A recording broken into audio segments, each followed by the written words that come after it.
The Bible says the heart is deceitful above all things. Why is the heart deceitful above all things? Because the heart goes by emotions, feelings, what you think is right, what you're passionate about.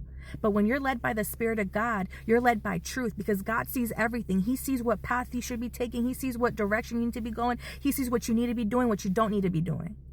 But when you're led by your emotions, your heart, you do things because whatever makes sense to you, however you were raised, whatever is logical to you, that's not what it means to walk in the Spirit.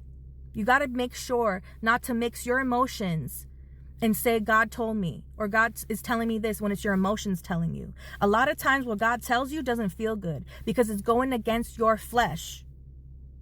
It goes against your thinking, what you were raised like. It goes against what you think is right.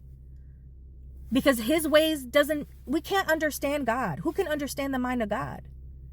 We just have to trust. That's why this thing is called faith. You got to trust in God, even though it doesn't make sense to your flesh.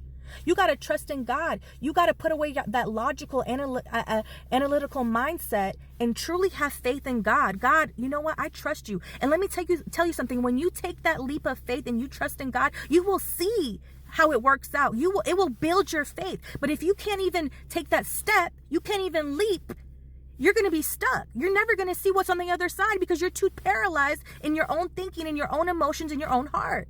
Let go and take that leap of faith. Trust what God told you. Trust in what you feel in your spirit, not in your heart. Because our heart will tell us things, oh, you should do this or you should do that. And God's like, no, don't do that, or do it this way. And so we got to be careful. And the only way to sharpen that is by spending time with God, involving him into your daily life, drawing him, being close to him and just allowing him to work in you. Trust in what you hear in the Spirit.